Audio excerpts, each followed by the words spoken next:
So you're having a set of skills that has been pruned or has been taken from different places. You're having a set of views that has been fished from different places. So you are really likely to have an impact in a way that you disrupt the norm.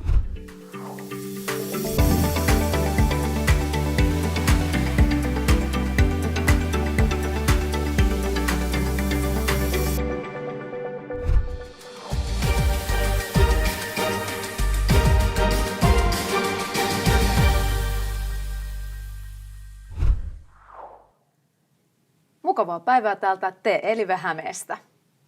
Tervetuloa seuraamaan jälleen TE-Liven lähetyssarjaa maahanmuuttaneiden onnistumisia ja haasteita työelämässä. Viimeksi käsiteltiin mentorointiohjelmaa Think African toimesta ja tänään saadaan myös sille jatkoa, sillä TE-Live-tiimi kävi kuvaamassa Think Africa ry:n Sofia Achamea ja Think Career-ohjelmaan osallistuvia Patience Wanjalaa ja Youssef Idlibiä. Seuraavaksi me saadaan sitten tänne studioon ihan livenä vieraaksi Live-säätiöstä projektipäällikkö Kaisa Bibani. Ja tätä TE-Live-lähetystä on ollut rakentamassa etnisten suhteiden neuvottelukunta Etno, Live-säätiö, Think Africa ry, ELY-keskus, TE-palvelut ja EURES ja TE-Live Häme. Ja lähetys kytkeytyy samalla Talent Boost-toimenpideohjelmaan. Ja muistathan, että voit lähettää meille koko ajan tämän lähetyksen ajan chattiin kysymyksiä. Mutta nyt pidemmittä puheitta, tervetuloa mukaan TE-Liveen Kaisa. Kiitoksia. Kiva päästä paikalle tänään ja mahtavaa päästä keskustelemaan tärkeistä aiheista. Kyllä. Hei, sinä työskentelet projektipäällikkönä Live-säätiöllä, niin kerrohan aluksi vähän Liven toiminnasta. Pikkainen, me nähdään tämmöinen pieni video vielä, mutta kerro siitä aluksi. No, me ollaan pääkaupunkiseudun suurin erityisammattioppilaitos ja rohkenen sanoa, että alueen paras tämmöinen kehittämis- ja kuntouttamis- ja koulutuskeskus. Kyllä. Tehdään valtavasti töitä muun muassa näiden monimuotoisuusteemojen parissa ja monikulttuurisuusteemojen parissa. Meillä on vuosittain yli 5000 kuntoutus- ja koulutuspuolen asiakasta ja 1500 tutkinto-opiskelijaa. Kyllä. Eli ollaan iso laitos ja toimitaan monipuolisesti ympäri Suomen, myös täällä Lahdessa. Kyllä. Hei, mennään katsomaan teiltä video. Kiitos. Jokainen elämän varrella kohtaamamme ihminen jättää meihin jäljen. Olemme siis monella tapaa kohtaamiemme ihmisten summa. Kun vetäydymme omiin pieniin kupliimme, on riski, että summattavaa löytyy koko ajan vähemmän ja vähemmän. Rajaamalla ihmisiä elinpiirimme ulkopuolelle rajaamme samalla omaa kokemusmaailmaamme ja kavennamme mahdollisuuksiamme kasvaa ihmisinä. Me Livessä uskomme monimuotoisuuteen, vastavuoroisuuteen ja lähimmäisen rakkauteen. Uskomme Suomeen, jossa kaikenlaisista taustoista ponnistavat ihmiset elävät ja toimivat menestyksekkäästi yhdessä. Rohkaisemme kaikkia kohtaamaan toisensa ennakkoluulottomasti ja empaattisesti, ihminen kerrallaan. Samalla kutsumme vastaamaan 4 kysymykseen. Millaista olisi elää Suomessa, jossa kenestäkään ei puhuta heikkona lenkkinä? Suomessa, jossa jokaisen ihmisen perusoikeus on kasvaa parhaaksi omaksi itsekseen. Suomessa, jossa ennakkoluulot ovat kääntyneet mahdollisuuksiksi. Suomessa, jossa ei puhuta normaalista ja epänormaalista. Tule mukaan rakentamaan kanssamme Suomea, jossa jokainen ihminen tulee nähdyksi, kuulluksi ja tarvituksi. Suomea, joka on enemmän kuin osiensa summa.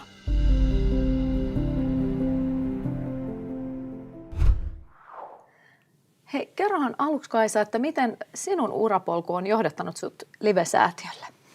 Joo, mä menin työllisyysvalmentajaksi tämmöiseen ESR-hankkeeseen, jossa tuettiin syrjäytymisvaarassa olevia nuoria, toimi heille työvalmentajana ja siinä hankkeessa pyrittiin auttamaan monialaisesti nuoria näiden nivelvaiheiden yli, jossa tosi usein moni putoaa ja siellä myöskin teeman mukaisesti oli paljon maahanmuuttajataustaisia opiskelijoita työssä olevia, oppisopimuksella olevia opiskelijoita ja heitä siinä tuettiin sitten työllistymään ja osa kouluttautui sitten muille aloille, mutta siinä kyllä pääsi aika hyvin tutustumaan niin työyhteisöjen ja organisaatioiden näihin ehkä jopa puutteisiin, mutta myöskin sitten nuorten ja maahanmuuttajanuorten haasteisiin työllistyä, että siinä sai sitten semmoisen eturintaman näkökulman siihen ja sitä kautta sitten pikkuhiljaa edennyt projektipäällikön tehtäviin, mutta koulutan myös näitä työllisyysteemoissa ja maahanmuuttajiin liittyvissä teemoissa ja monikulttuurisuus ja etenkin monimuotoisuusteemat nyt viime aikoina ollut kovaa huutoa. Joo. No, miten sitten Live-säätiö edistää maahanmuuttajien työllistymistä? No siis tietysti sen lisäksi, että meillä on vuosittain satoja tutkinto-opiskelijoita nimenomaan maahanmuuttajista, niin meillä on myös tämmöistä täydennyskoulutusta, kielikoulutusta, ihan siis perustason suomen kielen koulutusta, mutta sitten meillä on myös kuntoutusta ja tämmöistä niin kuin räätälöityjä palveluita just semmoisille kohderyhmille, joilla on erityistarpeita muun muassa.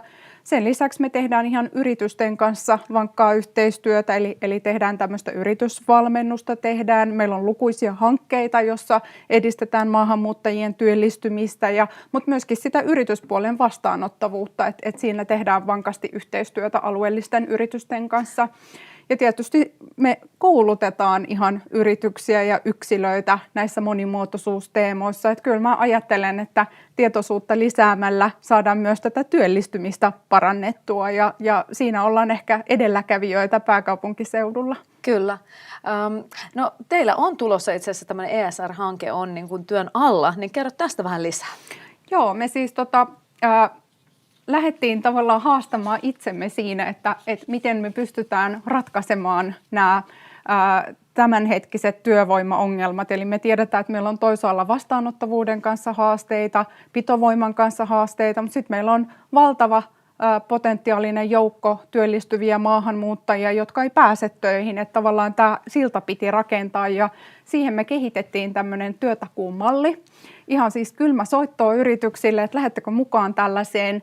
Ja ihan jokainen tarttui siihen, eli kaikki yritykset, joihin oltiin yhteydessä, päätti lähteä mukaan. Eli rakennetaan tämmöinen hyvin intensiivinen valmennusjakso hankkeen aikana, jonka kautta työttömät työnhakijat kulkee. Sen hankkeen aikana ja valmennuksen aikana he pääsevät jo tutustumaan näihin työtakuuyrityksiin, eli sellaiset yritykset, jotka mahdollisesti tarjoaa sitten takuulla sen työpaikan.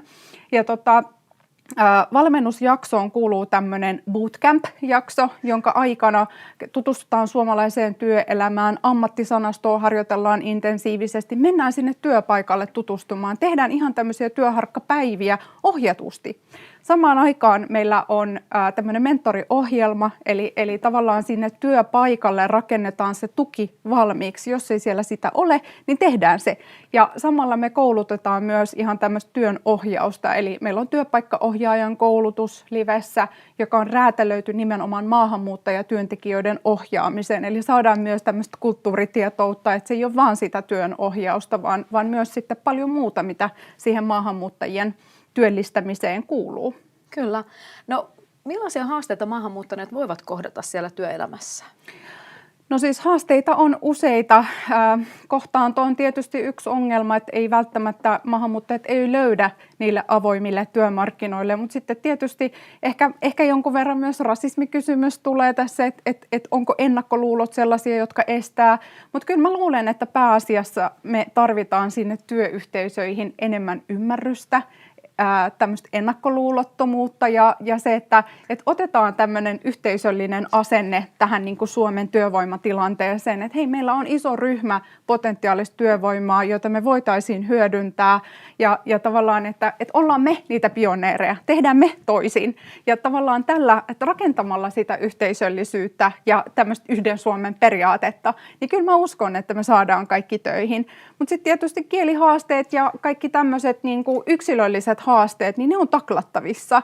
Me ollaan esimerkiksi kehitetty tämmöistä digiperehdytysmateriaalia, että semmoinen henkilö, joka tulee perehdytykseen, niin saa tämmöisen visuaalisen perehdytyksen, johon liittyy mahdollisesti kuvia tai ihan tämmöistä niin kuin pelillistämisen muodossa.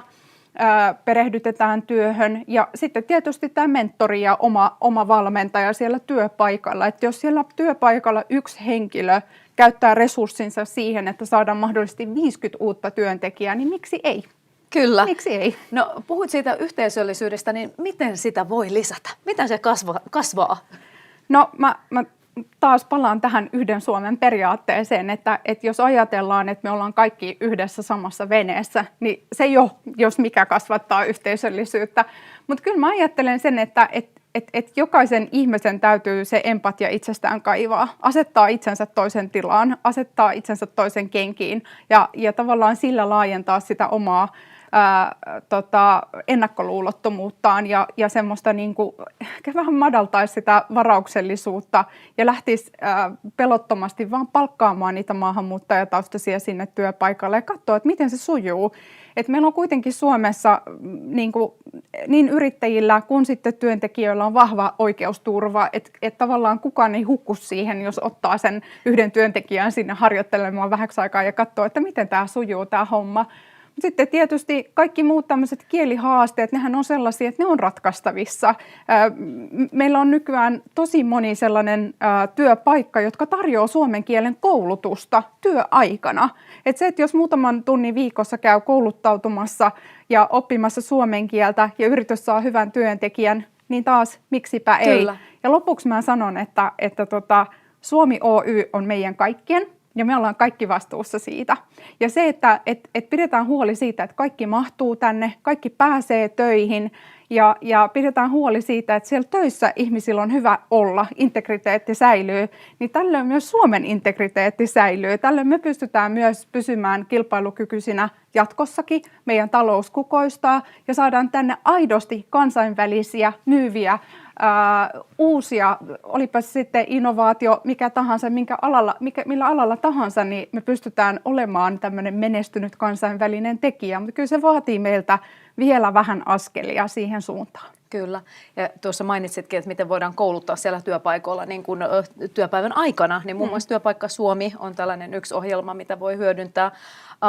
Vielä mä vähän möyhennän lisää, että mistä pitäisi lähteä liikkeelle niin kuin just tämä yhteisöllisyys, että sanoit, että se on se tietenkin jokaisen henkilökohtainen vastuu, mutta jos nyt ajatellaan ihan konkreettinen työpaikka, mitä siellä niin kuin, mitä voisi tehdä ihan ekana?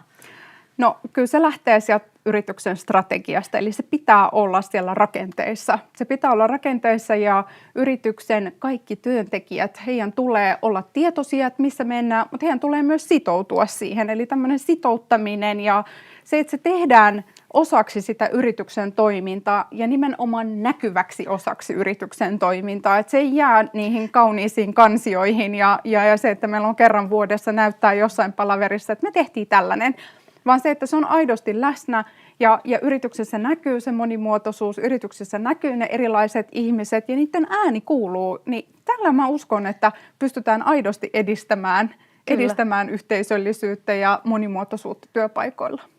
No onko jotain rohkaisun sanoja, miten haluaisit rohkaista työnantajia sitten juuri näihin tekoihin? Minkälaisia niin kuin viestejä haluaisit heille lähettää juuri nyt tässä hetkessä? No siis mulle ehkä mä oon niinku tämmöisen sosiaalisen vastuunkannon äänitorvi ja tällöin mä näen, että kaikilla yhteisöillä, kaikilla ekosysteemeillä tässä isossa Suomi Oy:ssä on vastuu ottaa myös tavallaan se ensiaskel siihen muutoksen suuntaan ja se, että me kaikki halutaan meidän talouden edistämistä, me halutaan kaikki, että meillä on stabiili ympäristö, jossa kaikki voi tehdä töitä ja ne on perusoikeuksia ja tavallaan, että ymmärretään, että meillä jokaisella yksilöllä, jokaisella organisaatiolla on yhtä lailla vastuu edistää näitä asioita, että ei me voida aina odottaa, että no hallitus määrää sieltä jonkun säännön meille, vaan se, että me otetaan ne ensiaskeleet ja tehdään niitä muutoksia vaativia askeleita ja tälleen edistetään tätä yhteisöllistä hyvää. No sitten tämmöinen, saat visioida nyt vähän semmoinen oman kuvan, millainen on semmoinen ideaali yhteiskunta, että millaisen tulevaisuuden vision sä haluaisit nähdä toteutuvan? No Mun mielestä toi Live-säätiön video sanoi äsken aika hyvin, että yhteiskunta, jossa jokainen saa elää ja jokainen saa tavallaan tuoda sitä omaa itseään, niin kyllä mä haluaisin nähdä sellaisen Suomen, jossa jokainen voi päästä täyteen potentiaaliinsa. Mä haluan nähdä sellaisen Suomen, jossa ihmiset ennakkoluulottomasti kohtaa toisensa niin kadulla kuin työpaikoilla. Mä haluan nähdä sellaisen Suomen, joka on valovoimainen, joka pärjää tuolla maailmanmarkkinoilla, jossa koulutus kukoistaa ja ihmiset voi hyvin ja meillä on töitä kaikille tarjota. Ja se, että tavallaan myöskin me ihmisinä otetaan vastuu siitä meidän ympäristöstä ja kaikista näistä ilmiöistä, jotka vaatii meidän huomion. Kyllä. Hei, kiitos jo todella inspiroivasta keskustelusta. Ja nyt mennään katsomaan seuraavaksi sitten Think Africa ry:n video. Ja siellä puhutaan heidän tämmöisestä Think Career mentorointiohjelmasta. Niin mennään katsomaan. My name is Sofia Achamme and I'm a project coordinator at Think Africa. Think Africa is a Finnish association that's working to improve the lives of people of African descent in Finland who have migrated to Finland. We try to do that by having different activities and projects that could improve their well-being and also their economic and social capability in Finland. So for example, the mentorship program Think Career is focused on helping immigrants find their footing in Finland. It's for anybody who's not able to find a job in their field, so then we match them with someone.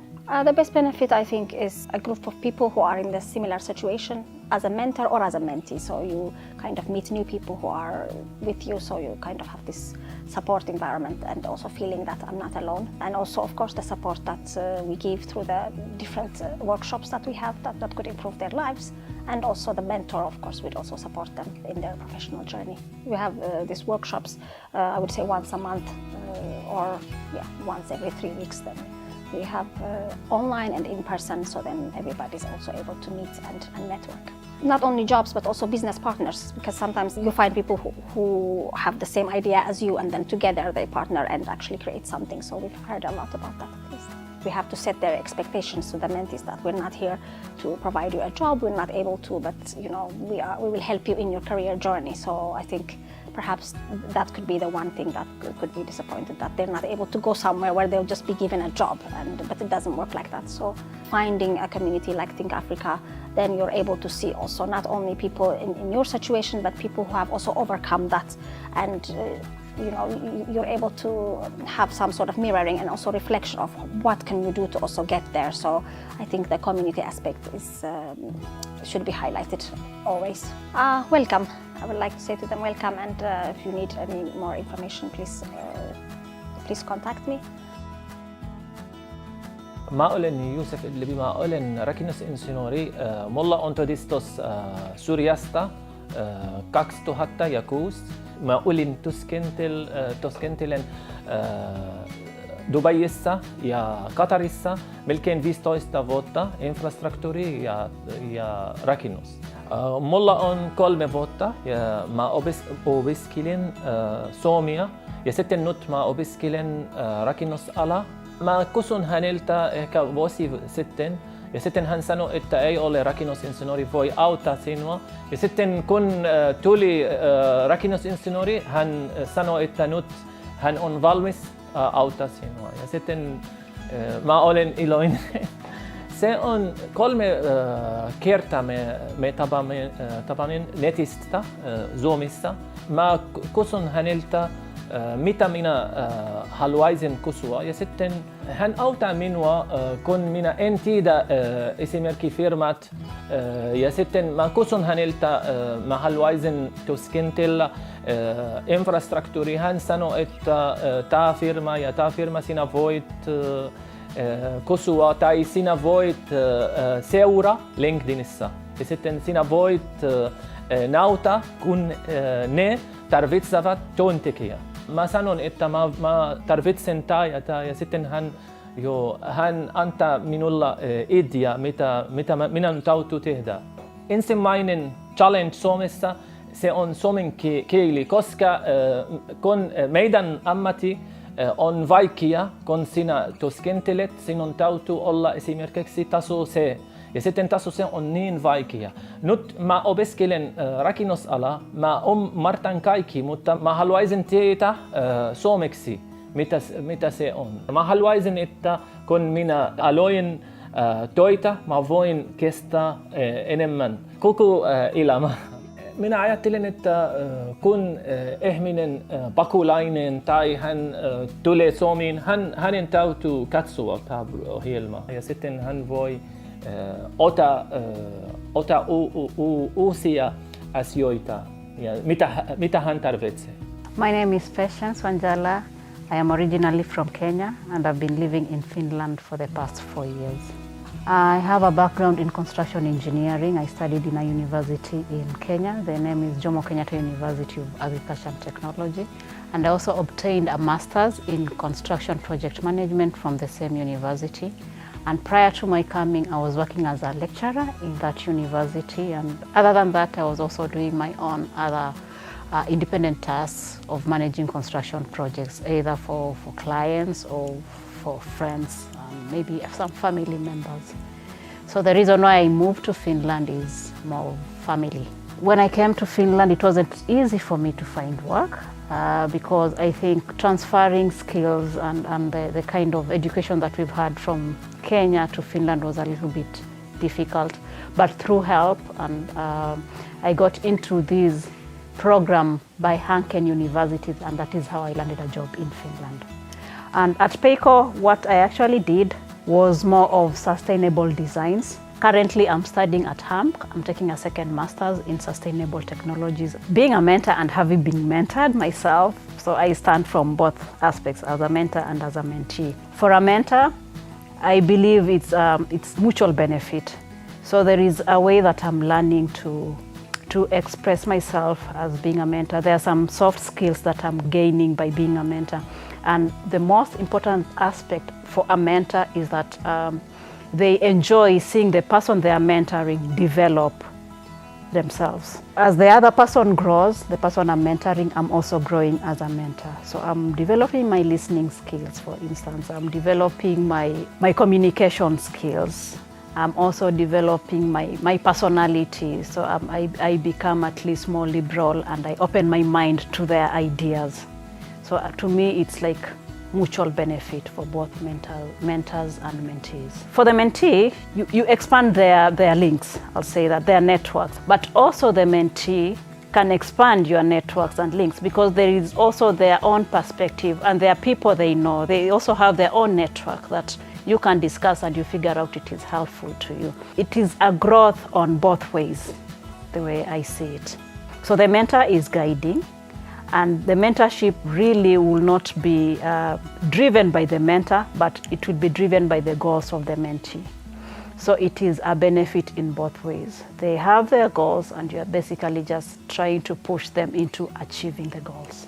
Yeah, there are quite a number of challenges, I'll say. If the mentee, for instance, puts it upon the mentor to define the goals for them, then it becomes a bit difficult because then they change you from being a mentor to probably being a coach or something different. The whole idea is that you develop your skills, you develop your also way of thinking or expand it, and you are also taken to the direction of where you are likely to get the job, but the job might not be handed to you by the mentor. Both mentee and mentor, it's not a paid job, for instance, so you all need to really define what works for both of you. So the balance, are you going to find some time where you can have input, and it will be for both sides. So far we've had 3 meetings. They have gone quite well. The first meeting was just to get to know each other and try to define the goals, and like I said, it's driven by the mentee, and my mentee was quite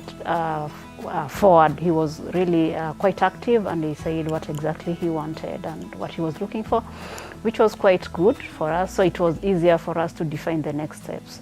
So we used that time to get to know each other and define the next steps. And now we are moving forward with our next steps, which is basically trying to expand our networks, at least for the mentee, and then try to broaden the aspects of the career, because for us this is more of career-oriented mentorship, so to expand the possible career path that he might take in this industry in Finland. If you see the person you are mentoring develop themselves, that is a really big achievement for the companies. I would really like companies to get involved, and I also want companies to be really open to tap into diverse culture, diverse skill set, because it's beneficial to them, not only for the company's skill set, but also for their marketing strategies.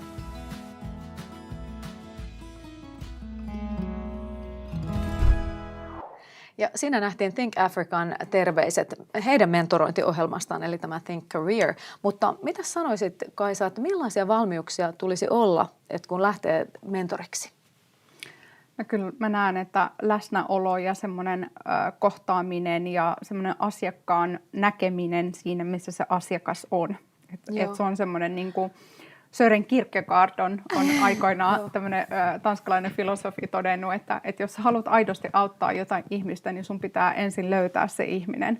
Ja tavallaan niin kuin lähtee sieltä käsin, eikä niin, että itse kontrolloi sitä ja tavallaan itsellä on joku visio sille asiakkaalle, vaan se, että olipa sitten kyseessä työntekijä, asiakas tai mikä tahansa mentoroitava, niin kyllä se pitää aina lähteä sieltä heidän voimavaroistaan, heidän tarpeistaan, että kuljetaan rinnalla, tuetaan ja jossain vaiheessa toivon mukaan tekee itsestään sitten turhan. Kyllä. Että se on niin kuin se tavoite mentoroinnissa ja kyllä mä näen, että Think Africallakin on tosi hyvä periaate tuossa ja hyvä toimintamalli ja toivon heille menestystä ja kyllä. Tarkoitus olisi mahdollisesti tehdä jotain yhteistyötä heidän kanssaan. Joo, kyllä, kiva juttu. Joo. Nyt katselen tätä chattia, että nyt ei ole tullut ihan suoraan niin kuin sinulle semmoisia sopivia kysymyksiä, että nämä on enemmän nyt tämmöistä työnhakijoiden kysymyksiä, jotka toki on tärkeitä, mutta muistakaa, että voitte siis tosiaan lähettää edelleen niitä kysymyksiä, kun lähetys päättyy, niin vielä on 10 minuuttia sitten aikaa. Ja aina tietenkin varmasti voi sinunkin ottaa yhteyttä. Niin kuin, ilman muuta ja voidaan chattiin laittaa myös mun yhteystiedot ja Live-säätiön yhteystiedot. Kyllä. Meihin saa olla yhteydessä ja voidaan katsoa, että mitä palveluita voidaan räätälöitä just nimenomaan teidän yrityksille. Ja toki myös työnhakijat ja koulutusta etsivät ja opiskelijat voivat myöskin hakeutua Livelle, että olemme kaikille avoin talo. Kiva, niin että konsultoitte myös. Ilman muuta. Joo, kyllä. Joo. No, täällä oli sitten vielä tämmöinen kysymys, että jos työnantaja haluaisi palkata Liven kautta työntekijän, niin kenen tulisi olla yhteydessä? Ja sitten onko jotain tahoa, mistä saisi sitten lisätietoa niin kuin erilaisista tukimuodoista, vaikka palkkatuesta? No www.livesaatio.fi. Sieltä löytyy työnhakijoille, työnantajille kuin myös sitten viranomaisille tietoja, että mitä palveluita meidän kautta saa. Ja mitä tulee palkkatukeen ja näihin toimiin, niin ne yleensä hoidetaan TE-toimiston oman valmentajan kautta.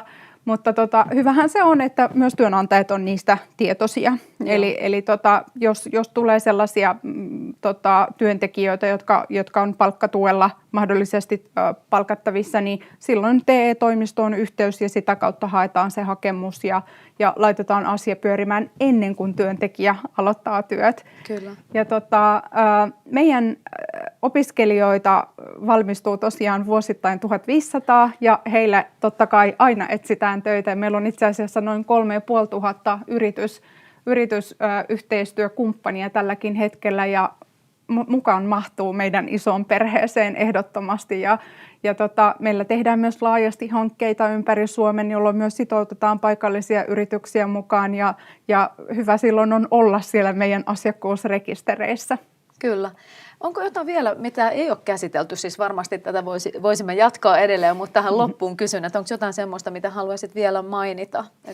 No joo, siis meillähän on tulossa nyt isoja uudistuksia, eli on tämä TE-uudistus tulossa ja kotiutumislakiin on tulossa muutoksia ja silloinhan tavallaan se vastuu siirtyy sieltä hallinnon tasolta paikallistasoille, eli kunnille siirtyy työllistämisvastuu ja kyllähän me ollaan kaikki yhden tai toisen kunnan kuntalaisia ja tällöin on myös tärkeää tarttua toimeen nyt jo tässä vaiheessa ja tehdä sellaisia toimenpiteitä omissa organisaatioissa, että voidaan edistää ja edesauttaa näiden kuntien onnistumista tässä työllistymishaasteessa ja kyllähän meillä on isoja haasteita edessä. Et meillä on muun muassa sote-ala, joka on kriisiytymässä pahastikin työntekijäpulan takia ja tavallaan nyt ne paikallisorganisaatiot, että nyt on aika tarttua toimeen ja monimuotoistaa ne omat organisaatiot ja sallia ja tehdä tilaa myös erilaisuudelle ja me ollaan Live-säätiö tietysti apuna teille siinä.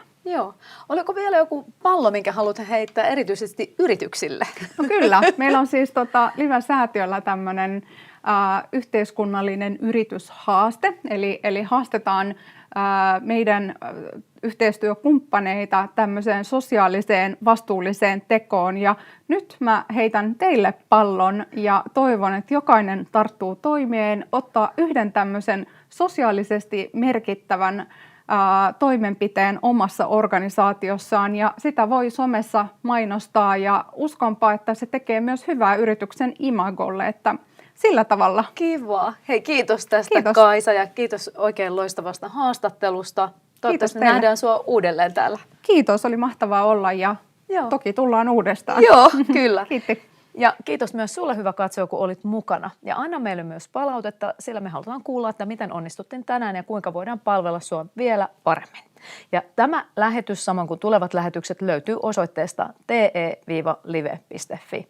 Ja tätä samaa sarjaa tullaan näkemään vielä ensi keväänä. Mutta tässä vaiheessa toivotan kaikille mukavaa päivänjatkoa ja nähdään seuraavassa Te-livessä. Moi moi!